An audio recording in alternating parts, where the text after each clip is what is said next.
Биз хангылды үйрөнүп атканда моым, чаым, паччим деген ушул 3 нерсе аябай маанилүү ролду ойношот. Өзгөчө паччим деген теманы биз жакшылап кунт коюп окуп алышыбыз керек. Бүгүнкү тема паччим, анда эмесе кеттик. Биз үндүү үнсүз тамганы жакшылап ажыратып билип калдык. Ал эми паччим деген бул жаңы тамга эмес. Ушул эле биз үйрөнгөн тамгалардын кайсыл катарда келүүсү маанилүү. Сиздер байкагандай, корей тилинде тамгалар астына үстүнө жазылат. Мына бул жерде хангыл, анан чаым деп турат. Биринчи тамга х, к, ч, ң, ал эми астында, түбүндө турган тамгалар, кызыл менен турган тамгаларды биз эми паччим деп атайбыз. Бул аталышы гана паччим, жаңы тамгалар эмес. Мына ушул үнсүздөрдүн бардыгы паччимде келет. Башкача айтканда, ушул тамгалар сөздөрдүн астында жайгашкан болот. Ал эми буларды биз кайсыл учурда туура окушубуз керек? Ушул сабакта аябай жакшылап айтып берем. Үнсүздөрдүн арасынан мына ушул кызыл менен белгиленген үнсүздөр негизги тыбыштарды беришет. Мисалы үчүн к тамгасын алсак, к, каткалан к, анан х кошулган тамга болот. Буларды мен оңой түшүнүш үчүн бир үй бүлө, бир тууган деп коем.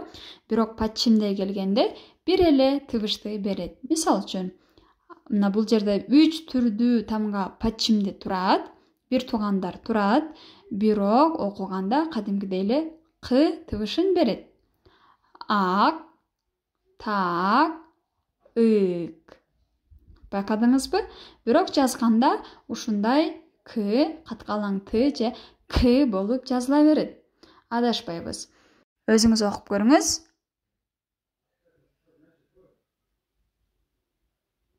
Азаматсыз, туп-туура болду. Эми н тамгасы, нейим. Н тамгасынын башка бир туугандары жок. Паччимде келсе деле н деп эле окуй беребиз. Аябай жеңил, бизге көп жеңилдик берет. Мына азыр а, н. Ң тамгасы окулбайт, билебиз. С, а, н. Сан. Ан, сан. Ушул астында турган н-ны паччим деп айтабыз. Бул паччимдерди азыр жаттап алсаңыздар, кийинки сабактарда кыйналбайсыздар. Окуп көрүңүз. Азаматсыз. Эми т тамгасын көрөбүз. Бул тамганы мен оңой түшүнүш үчүн көп бир туугандар деп коемун. Ушул жерде көрүнүп турган тамгалардын бардыгы паччимде турган болсо, биз окуп атканда т деп окуй беребиз. Т, т, с, ч. Мисалы үчүн ушул сөздөрдү караңыздар.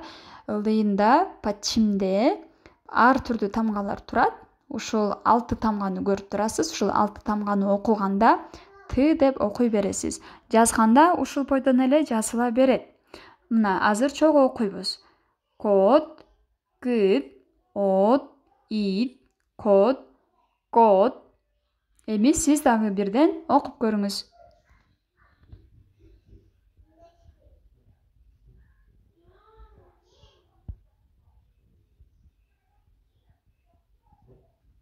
Азаматсыз, кийинки тамга р. Паччимде турганда л. Жумшартуу белгиси менен чогуу окулат. Л. Л дебейбиз. Л. Л деп эле окула берет. Паччимде келгенде, мисалы үчүн а, л. Ал. К, и, л. Кил. Ал. Кил. Оңой эле бекен. Бул тамга р болуп окулган учурлар болот. Аларды шашпай түшүндүрүп берем. Азырынча паччимде турса, л деп эле окуп кете бериңиз. Өзүңүз окуп көрүңүзчү канаке. Азаматсыз. М тамгасы дагы оңой эле, бир тууган, башка туугандары жок. Паччимде келсе деле м тыбышын бере берет. Кайсыл жерде келсе дагы м болуп эле окула берет. К, а, м. Кам. К, ы, м. Кым. Дагы бир нерсени кошумчалай кетсем, бул кам, кым деген өзүнчө бир муун болду. Эми сиздер тамгалабай муундап окуйсуздар. Кана өзүңүз окуп көрүңүзчү. Азаматсыз. Кийинки тамга б же п дейбиз, Ушул эки тамга б, п пачимде турса бир эле үндү берет. Б. Эки бир тууган деп түшүнсөк дагы болот. Азыр мисалдар менен а, п, ап, а, п, бирок айтканда ап деп эле айтабыз. Ап, ап. Бирок ушундай п менен жазылган сөз келет. Бирок сүйлөп атканда коркпой эле а, п деп отурбай эле а, б. Окуп көрүңүзчү.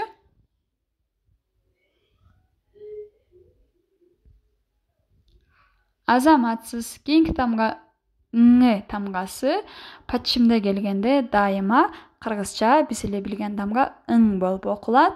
Бардыгыбыз билебиз, үндүүлөрдүн алдында тыбыш бербейт. Мисал үчүн мына сөздү окуйбуз. А, ң.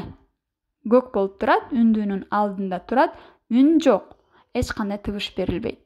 Үндүүнүн астында пачимде турганы үчүн аң. К, аң, каң. Байкадыңызбы? Эми кийинки сабактарда адашпайбыз.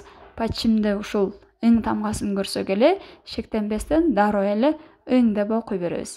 Эскерте кетейин, ң тамгасы үндүүлөрдүн алдында коштоп жүрөт, коргоочу сыяктуу, бирок өзү үн бербейт, окулбайт. Аң, каң. Мына ушул жерде жазылган кызыл менен жазылган тамгалардын бардыгы төмөндөгү тыбыштарды берет. Эгерде мунун бардыгы пачимде турса. Эгерде пачимде к, каткалан к, анан к турган болсо жөн эле к деп эле окуйт экенбиз. Пачимде н турса н деп эле окуйбуз. Т тамгасы көп бир тууган тамга экени. Т, с, ч. Ушул тамгаларды биз т деп эле окуй берет экенбиз. Кийинки тамга рыйыл. Азырынча мен сиздерге л окулган методун үйрөттүм. Л жумшартуу белгиси менен чогуу м тамгасы м эле тыбышты берет экен. Б тамгасы болсо б, п деп жазылып турса деле б деп окуй берет экенбиз. Ң тамгасы болсо пачимде турса ң, ал эми биринчи катарда турса окулбайт экен. Кыргыз тилинен өзгөчөлөнүп, корей тилинде ушундай пачим деген тема бар. Сиздерге татаал болушу мүмкүн. Кайра видеону көрүп кайталаңыздар. Катталганды лайк басканды унутпайбыз.